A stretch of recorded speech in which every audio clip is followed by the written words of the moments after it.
Welcome back to Echo Trade. It's Jeff Roth. We're here with Jim Vassas from Cairn Investor Services. Jim is the owner of Cairn Investor Services, where he helps clients on the investing side, but also on planning. And he's jumping on the platform and partnering us with Echo Trade to offer his expertise to our users. So we're excited to have you, Jim. How's it going? Thanks for taking some time. Going well. Thank you, Jeff. I appreciate being here. You guys have been great. Yeah. So people want to know kind of your background, why should I trust Jim? What's his expertise? So you've been doing this for a long time. So give us, kind of first, I'm just curious tonight personally, what's your background and, what's your history? So I'm 24 years in the industry, right? And I wish I could say I'm 24 years as a planner or 24 years as a specific something, but I think like most advisors, you kind of get sucked in somehow, right? Whatever. And you spend like your first 2 or 3 years really trying to figure it out. And ultimately, it's just something, I'm going to be here the rest of my life. It's just something I'm actually going to do. And I was fortunate enough early on in my career, I had a really great manager. The very first firm I was at really taught me what the customer experience should be, what my job is. And I wasn't a fiduciary at the time, but he wanted to make me one. Just the power that I had, party that I had, the influence I had on someone's life, right? And I think people look at you automatically in a position of authority and knowledge, and it sometimes doesn't correlate to how long you've actually been in the industry, your experiences, what you've learned, what you've done. And so he really hit that home for me. Unfortunately, all good things don't last. He got promoted, and I learned more about the industry and just wanted to do other things. Wanted to incorporate other things, other services, other licenses. Just I wanted to grow, right? Nobody wants to sit at their firm in day one and stay there. And so I went from being like a captive agent. I've worked in all different parts of the industry. Okay. But I went from a captive agent to like a hybrid model where I started incorporating other companies, other products, other services. Then I went to the addition of a fee-based program. And then I went on this, I need to have a designation, right? And if you look at my industry, it could be like alphabet soup sometimes. And I kind of went down the road of a couple designations. And through that process, I mentioned to you earlier, I was without a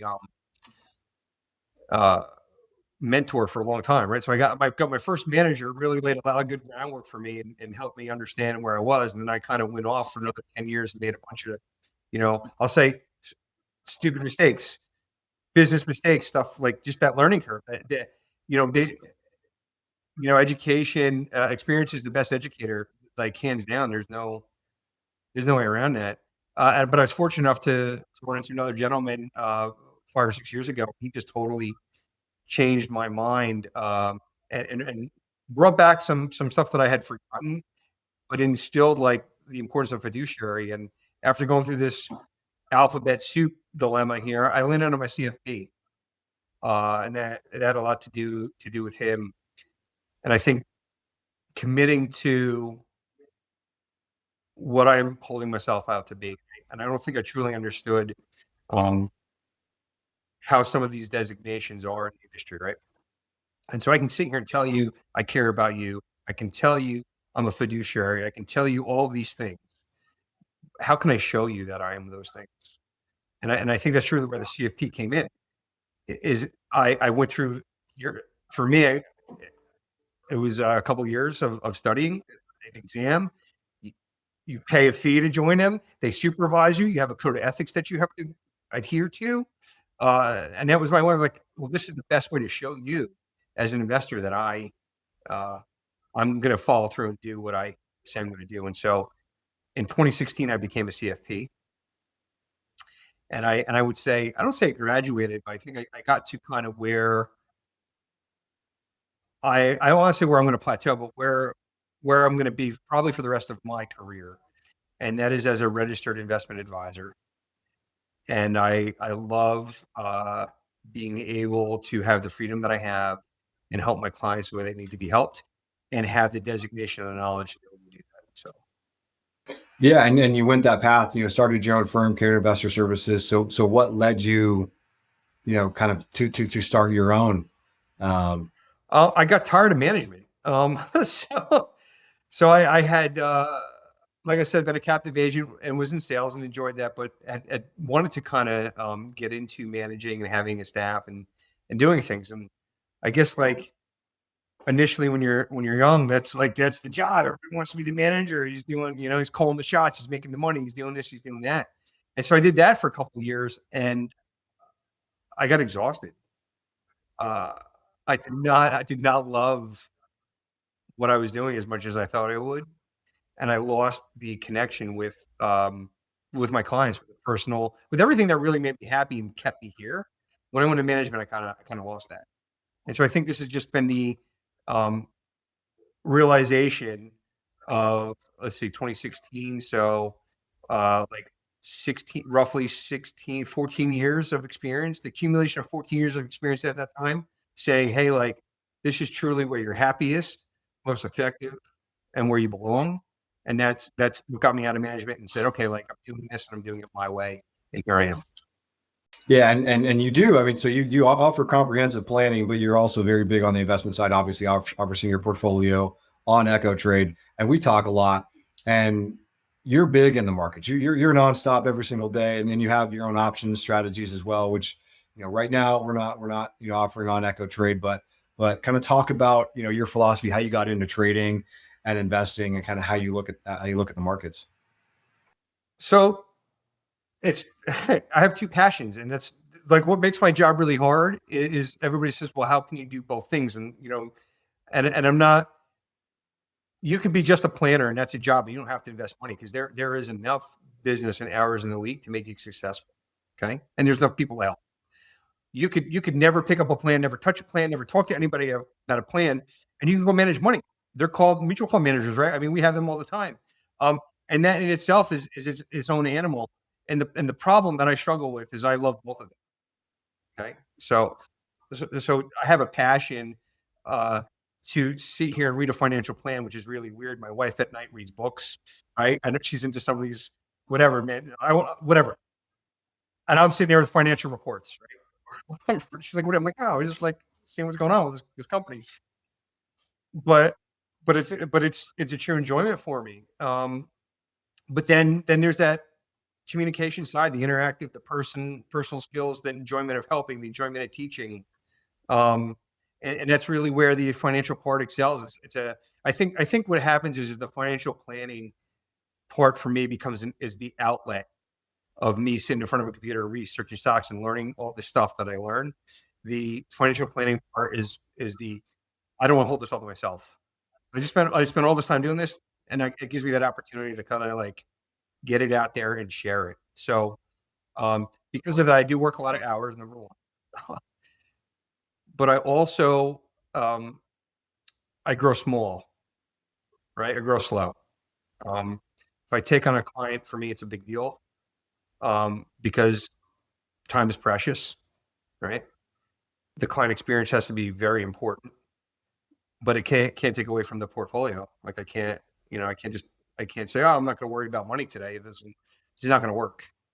And so when we talk about how I view maybe investments and the planning, a lot of this comes to, well, time management. Let's make sure we're doing things at the appropriate time, right? So obviously, I'm going to worry about the stock market, investing, trades when the stock market's open, and I can actually do something. And we're gonna have to plan like later in the nights and the weekends. So time management's a component of that. I think too the focus of risk, and you know I've talked about this too. Um, I am risk adverse in nature, right? And I think to a certain extent we all are. Human beings, like we're risk adverse, right? And so when I apply that to personal finance, when we look at that in portfolio management, well, if I'm going to manage money, I'm going to cater to loss. I'm going to cater to risk. I'm going to worry about the negatives, right? Good's good. Good could be great. It could be a lot of things, but um, we can control risk. We can manage loss, and so on a portfolio, that's how I'm looking. But when I'm a planner, I'm looking at that for you too, right? Because now there's other risks in life. And right away, everybody goes like, "Oh yeah, life insurance." Now, well, yeah, life insurance because I'm going to die. But you know what? But you have a car and you have a home, and you have the right coverage. You have the umbrella policy. You just kind of look at what's going on today, and I think it's hard to ignore that we're in a more litigious society, right?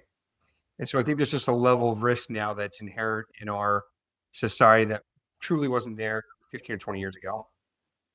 And so now when you're looking at a personal finance and you're doing a plan, you're having a in your mind as a planner, you're having a risk conversation. Well, how bad can life get before it gets really bad for them? What can they afford to financially weather and what can't they? And so I think there's two.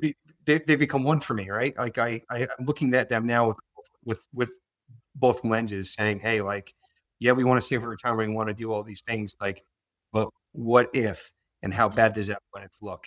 Right. And that's the foundation of how I'm going to interact with the client, any one of those two sides of the coin there.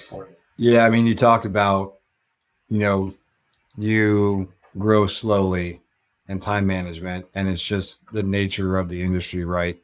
That there's a scalability factor right there. You can't just take on everybody. You want to be able to share all the knowledge. Just being just Jim just likes to sit there, reading financial reports. Most people don't. So you want to share that, but it's hard to do it on a scalable factor, which is why why we built this. We're excited to be able to kind of give people that would never have access to your brain, your expertise, and you be able to help more people. And so that's why fired up to be able to partner up. And but yeah, we're stoked to have you on the platform. We're excited to see where it goes, and hopefully help a lot of people. So I know we're fired up. So we'll keep having these talks, I'm sure, and kind of provide more content and sharing more info for investors. So I appreciate the time. Have a good rest of your day. Thanks, Jim. Thank you.